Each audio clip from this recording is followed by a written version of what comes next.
سامعین، اس نعت رسول کے بعد میں آپ کے سامنے چند تقاریر پیش کروں گا انشاءاللہ۔ درمیان میں وجہ تخلیق کائنات، فخر موجودات، سید الکونین، تاجدار کائنات سیدنا محمد رسول اللہ صلی اللہ علیہ وسلم کی شان اقدس میں نعت اشعار بھی پیش ہوتے رہیں گے۔ آپ تمام حاضرین و سامعین ہر تقریر کو اور نعت رسول مقبول صلی اللہ علیہ وسلم کو بغور سماعت فرمائیے۔ جی، اب ہم سب تقریر کے میدان میں قدم رکھتے ہیں، جہاں پر ہم سب کے سامنے مختلف موضوعات پر تقریر پیش ہوگی انشاءاللہ۔ ہماری فہرست میں جو سب سے پہلی تقریر ہے وہ ہے ماں باپ کا ادب۔ یہ وہ شخصیات ہے کہ اللہ تعالیٰ نے ہر انسان کو اپنے حکم کے پورا کرنے کے بعد ان دونوں کے ساتھ حسن و سلوک کا حکم دیا۔ اس پر تقریر کرنے کے لیے دعوت دیتا ہوں ہمارے مدرسے کے شعبہ نادرہ کی طالبہ فرحین بیگم کہ وہ آئے اور تقریر کریں۔ علیکم ورحمۃ اللہ وبرکاتہ۔ احمد صلی علی رسول کریم، اما بعد۔ محترم حاضرین و سامعین اور اسلامی بہنوں، ماں باپ نے پالا پوسا، چھوٹے سے بڑا کیا ان کا تم جتنا احسان ماں تو کم ہے، ان کا مرتبہ بہت بڑا ہے۔ جو بچے اچھے اور نیک ہوتے ہیں ان کی خدمت کرنا اپنی خوش نصیبی سمجھتے ہیں۔ میری بہنوں آج میں آپ کو ایک ایسے بچے کا قصہ سناتی ہوں جس کا نام حضرت شرف الدین یحییٰ رحمۃ اللہ علیہ ایک بڑے بزرگ گزرے ہیں۔ آپ ماں باپ کا بہت ادب کرتے تھے۔ ایک رات آپ کے والدہ کو پیاس لگی، انہوں نے کہا کہ بیٹا ذرا پانی تو پلا دو۔ آپ پانی لے کر آئے تو دیکھے والدہ کی آنکھ لگ گئی ہے۔ آپ پانی کا کٹورا ہاتھ میں لیے کھڑے ہیں، وہیں کھڑے رہے، نہ جانے کس وقت والدہ کی آنکھ کھلی اور وہ پانی مانگے۔ رات کا بڑا حصہ گزرنے کے بعد آپ کے والدہ کی آنکھ کھلی تو کیا دیکھتے ہیں کہ آپ پانی کا کٹورا ہاتھ میں لیے کھڑے ہیں۔ انہوں نے پوچھا بیٹا کیا تم اس وقت سے اب تک کھڑے ہو؟ آپ نے ادب سے کہا جی ہاں امی جان، میں اس وقت سے کھڑا ہوں تاکہ آپ کی آنکھ کھلتی، یہ پانی پلاؤ۔ یہ جواب سن کر اس نیک ماں نے بہت دعا دی۔ آپ آگے چل کر ولی ہوئے۔ حضرت سامعین کرام، حضرت شرف الدین یحییٰ رحمۃ اللہ علیہ کی طرح ہم بھی ماں باپ کا دل سے ادب کریں گے، ان کا ہر ایک حکم مانو، شوق سے ان کی خدمت کیا کریں گے۔ جب تم ماں باپ کی عزت اور خدمت کرو گے تو وہ ہم سے خوش ہوں گے، دعائیں دیں گے اور خدا ہم کو خوش نصیب رکھے گا۔ یاد رہے کہ یہ نصیحت ہے، فرض ماں باپ کی اطاعت ہے، نہ کرو ان کو تم کبھی ناخوش، ان کے قدموں کے نیچے جنت ہے۔ السلام علیکم۔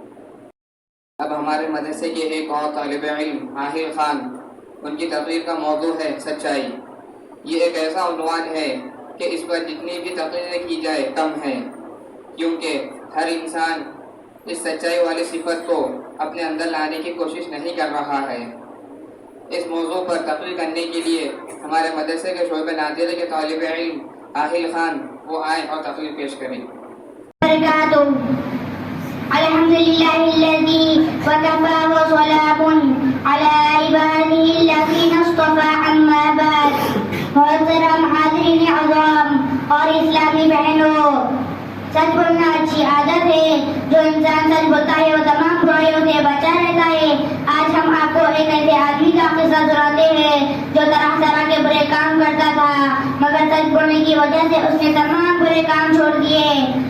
سامعین، ایک شخص حضور صلی اللہ علیہ وسلم کے پاس آ کر عرض کیا، یا رسول اللہ صلی اللہ علیہ وسلم، مجھ میں ایسی بہت سی برائیاں ہیں جن میں سے کوئی ایک برائی چھوڑ سکتا ہوں۔ آپ فرمائیں پہلے کس برائی کو چھوڑوں؟ آپ صلی اللہ علیہ وسلم نے فرمایا کہ جھوٹ بولنا چھوڑ دو اور ہمیشہ سچ بولا کرو۔ وہ شخص آپ صلی اللہ علیہ وسلم سے سچ بولنے کا وعدہ کر کر چلا گیا۔ جب رات کو چوری کرنے کے لیے چلا تو اس کو خیال آیا کہ اگر حضور صلی اللہ علیہ وسلم نے پوچھا کہ آپ رات کو کہاں تھے تو برائی بھری مجلس میں مجھے چوری کرنے کا حال بیان کرنا پڑے گا، جس سے سب لوگوں میں بے عزتی ہوگی اور سزا بھی ملے گی اس قوم سے وہ اس رات کو چوری کرنے کے لیے نہیں گیا۔ دوسرا دن جب وہ شخص شراب پانی کے پاس سے گزرا تو جی چاہا کہ شراب پی لوں، ساتھ ہی میں سچ بولنے کا وعدہ یاد آ گیا اور سوچنے لگا کہ اگر حضور صلی اللہ علیہ وسلم نے دریافت فرمایا کہ آج تو دن میں کہاں رہا تو کہنا پڑے گا شراب پانے میں تھا۔ اس خیال سے وہ شراب پانے میں نہیں گیا۔ اس کو جب بھی کوئی برے کام کرنے کا خیال آتا تو وہ اپنے دل میں سوچنے لگا کہ اگر میں یہ برا کام کر لوں اور حضور صلی اللہ علیہ وسلم نے دریافت فرمایا تو مجھے سب کے سامنے سچ بولنا اور اس کا اقرار کرنا پڑے گا، جس سے سب لوگوں میں بے عزتی ہوگی۔ اس خیال سے وہ تمام برے کاموں سے بچ گیا۔ میرے عزیز دوستو، دیکھو وہ شخص جھوٹ چھوڑنے اور سچائی کا عہد کرنے سے تمام برے کاموں سے بچ گیا۔ اب ہم بھی سچ بولو گے تو تمام برے کاموں سے بچے رہو گے اور سب لوگوں میں عزت پائیں گے۔ اور حاضرین و سامعین، میں ان اہم باتوں پر اپنی تقریر ختم کرتا ہوں اور اللہ تعالیٰ سے دعا کرتا ہوں کہ اللہ تعالیٰ اپنے فضل و مہربانی سے ہم سب لوگوں کو جھوٹ بولنے سے بچائے۔ آمین وما علینا الا البلاغ۔ السلام علیکم۔ عنوان ہے پڑوسی کے حقوق۔ میری اسلامی ماں اور بہنوں، یہ ایک ایسا عنوان ہے جس سے ہر کوئی غفلت میں ہے، جبکہ میرے اور آپ کے آقا صلی اللہ علیہ وسلم کے ارشادات پڑوسی کے حقوق میں بے شمار ہے، جس کو پڑھنے یا سننے کے بعد ایمان والوں کو چاہیے، وہ مرد ہو یا عورت، اس پر عمل کرنا بہت ہی ضروری ہوگا۔ غفلت و لاپرواہی کرنے سے یہ بات ظاہر ہوگی کہ آقا نامدار تاجدار بطحہ سید الکونین احمد مجتبی محمد مصطفیٰ صلی اللہ علیہ وسلم کی باتوں کا اس کے پاس کوئی اہمیت نہیں ہے۔ خیر، اس موضوع پر روشنی ڈالنے کے لیے ہمارے مدرسے شعیب نادرہ کی طالبہ گوہر خانم کہ وہ آئے اور اس موضوع پر روشنی ڈالیں۔ گوہر خانم۔ والسلام على من لا نبي بعد، أما بعد، فقد قال الله تعالى: أعوذ بالله من الشيطان الرجيم، بسم الله الرحمن الرحيم، واعبدوا الله ولا تشركوا به شيئا وبالوالدين إحسانا وبذي القربى واليتامى والمساكين والجار ذي القربى والجار الجنوب والصاحب بالجنب وابن السبيل وما ملكت أيمانكم إن الله لا يحب من كان مختالا فخورا۔ صدق اللہ العظیم۔ محترم اسلامی ماؤں اور بہنوں، اللہ تبارک و تعالیٰ نے حضرت انسان کی بھلائی اور کامیابی کے لیے بہت سے احکامات نازل فرمائے۔ ان میں ایک حکم یہ بھی ہے کہ انسان کو اپنے پڑوسی کے ساتھ، اپنے قریب رہنے والوں کے ساتھ، قرب و جوار میں بسنے والوں کے ساتھ حسن سلوک کرنا چاہیے۔ اس کے لیے آقا نامدار حضرت محمد رسول اللہ صلی اللہ علیہ وسلم نے ارشاد فرمایا کہ جس نے اپنے پڑوسی کو خوش رکھا اس نے مجھے خوش رکھا، اور جس نے مجھے خوش رکھا اس نے اللہ کو خوش رکھا۔ اور ارشاد فرمایا کہ پڑوسی کو ناراض کرنا مجھے ناراض کرنا ہے، اور مجھے ناراض کرنا اللہ کو ناراض کرنا ہے۔ میری بہنوں، یہ فرمان رسول اکرم صلی اللہ علیہ وسلم کا ہے کہ جس نے اپنے پڑوسی کو ناراض کیا اس نے اللہ اور اس کے رسول صلی اللہ علیہ وسلم کو ناراض کیا۔ اور پڑوسی کو خوش رکھنے، اس کے حق ادا کرنے کے تعلق سے حضرت محمد رسول اللہ صلی اللہ علیہ وسلم نے ارشاد فرمایا کہ حضرت جبرائیل علیہ السلام نے اتنی تاکید فرمائی کہ مجھے خوف محسوس ہونے لگا کہ کہاں اللہ کی طرف سے پڑوسی کا حق فرض کر دیا جائے۔ میری بہنوں، پڑوسی کوئی معمولی چیز نہیں۔ حضور صلی اللہ علیہ وسلم کے گھر میں اگر سالن پکتا تھا تو آپ صلی اللہ علیہ وسلم اپنے پڑوسی یہودی کے گھر بھی اس سالن میں سے بھیجا کرتے تھے۔ آج ہمارا یہاں اس کا دستور نہیں۔ اول تو ایک پڑوسی دوسرے پڑوسی کے کام آنا نہیں چاہتا، اور اگر ایک پڑوسی دوسرے پڑوسی کے یہاں کچھ بھیج دیتا ہے تو اس کو حقیر سمجھا جاتا ہے کہ تم نے ہمارے یہاں فلاں چیز بھیجی، ہم ایسا نہیں کھاتے، ہم تو ویسا کھاتے ہیں، تمہارا کھانا اتنا اچھا نہیں ہے۔ ہم جو پکاتے ہیں بہت اچھا ہوتا ہے، ایک تو پڑوسی کچھ دے رہا ہے، اس پر اس کی ملامت کی جاتی ہے۔ حدیث میں ایک واقعہ کا ذکر ہے۔ حضور صلی اللہ علیہ وسلم کے زمانے میں ایک صحابی رضی اللہ عنہ کے گھر میں کسی صاحب نے بکری کے پائے بھیجے۔ ان صاحب نے سوچا کہ میرے پڑوس میں جو لوگ رہتے ہیں وہ مجھ سے زیادہ مستحق ہے، یہ سوچ کر ان کے گھر وہ پائے بھیج دیے، یعنی پڑوسی کے گھر تو انہوں نے یہ سوچ کر وہ پائے بھیج دیے۔ اسی طرح ہوتے ہوتے پھر وہ پائے انہی کی گھر پہنچ گئے جس کے گھر سے وہ چلے تھے۔ اللہ اکبر! صحابہ کرام نے اپنے زمانے میں کتنا اچھا سلوک کیا تھا۔ وَيُؤْثِرُونَ عَلَىٰ أَنفُسِهِمْ وَلَوْ كَانَ بِهِمْ خَصَاصَةٌ۔ قرآن میں اللہ تعالیٰ نے صحابہ کے متعلق آیت کریمہ نازل فرمایا، میرے نبی کے صحابہ ایسے ہی ہے جو ایثار اور قربانی کا جذبہ رکھتے، خود بھوکے رہتے اور دوسروں کو کھلاتے، خود تکلیف اٹھاتے اور دوسروں کو آرام پہنچاتے۔ سامعات، آگے قرآن بیان کرتا ہے والمساکین، اور مسکینوں کے ساتھ اس نے سلوک کرو، اور آگے فرمایا وَلِجَارِ ذِی الْقُرْبَىٰ، وہ رشتہ دار جو آپ کے پڑوس میں رہتے ہیں، ان کے آپ پر 3 حق ہیں، ایک تو پڑوس میں رہنے کا حق، دوسرا رشتہ داری کا حق اور تیسرا مسلمان ہونے کا حق۔ ان کے ساتھ اچھا سلوک کرو۔ اسی طرح آپ صلی اللہ علیہ وسلم نے ارشاد فرمایا کہ اگر کوئی انسان ایسی جگہ جا کر رہ جاتا ہے جہاں اس کا کوئی پہچاننے والا نہ ہو، کوئی جاننے والا نہ ہو، ایسے پڑوسی کو اللہ تعالیٰ روزانہ 1000 مرتبہ محبت کی نظر سے دیکھتے ہیں۔ اور ہم کیا بولتے ہیں؟ ارے چھوڑو جی، معلوم نہیں کہاں سے آ کر بس گیا ہے۔ ایسے انسانوں کو اللہ تعالیٰ ناپسند کرتے ہیں جو اپنے سامنے والوں سے حقارت اور بخالت سے پیش آئے۔ تو اللہ تعالیٰ نے فرمایا وَالْجَارِ الْجُنُوبِ، اجنبی پڑوسیوں کے ساتھ محبت سے پیش آؤ۔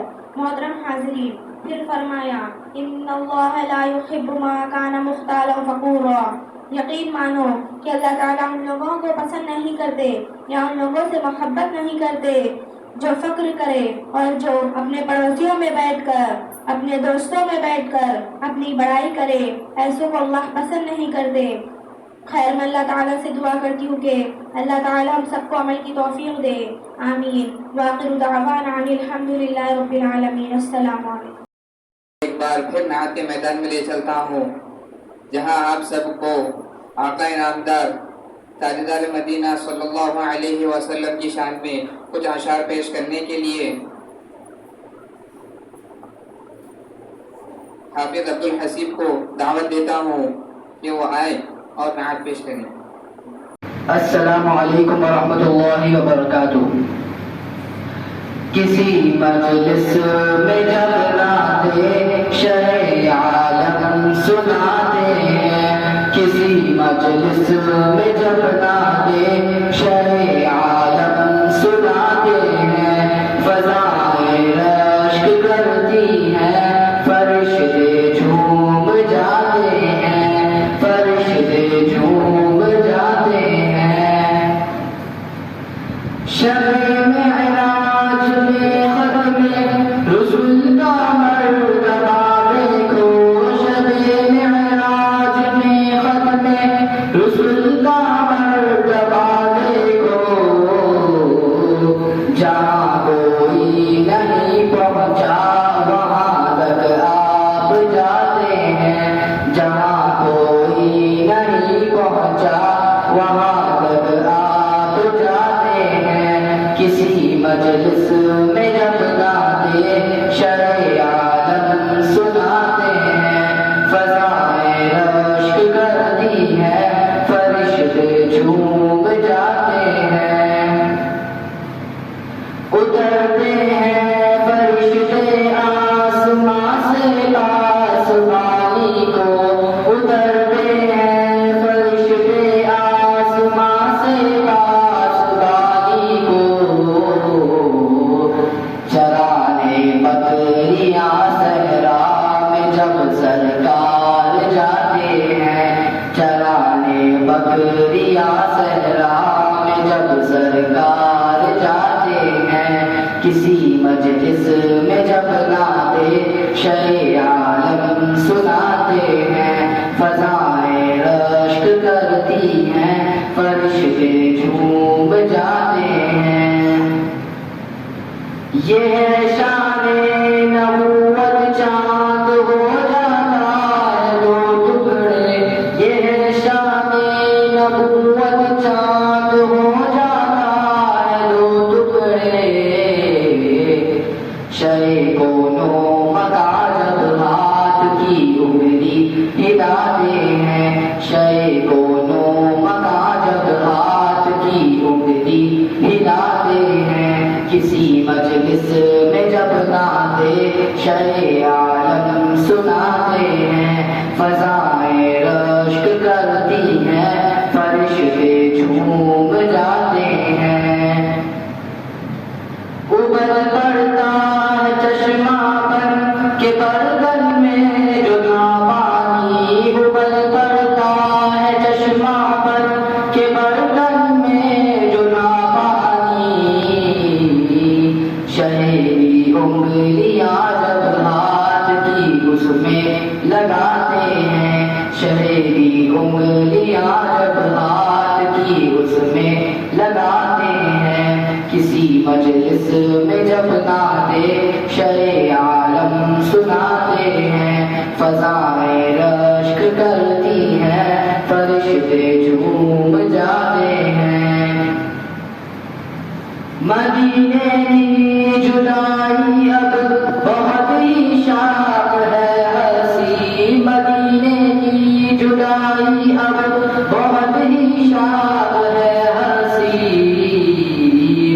نہ جانے کب تلک مولا مجھے لیبا بلاتے ہیں، نہ جانے کب تلک مولا مجھے لیبا بلاتے ہیں، کسی مجلس میں جب نعتِ شہ عالم سناتے ہیں، فضائیں رشک کرتی ہیں، فرشتے جھوم جاتے ہیں، کسی مجلس میں جب نعتِ شہ عالم سناتے ہیں، کسی مجلس میں جب نعتِ شہ عالم سناتے ہیں، فضائیں رشک کرتی ہیں، فرشتے جھوم جاتے ہیں۔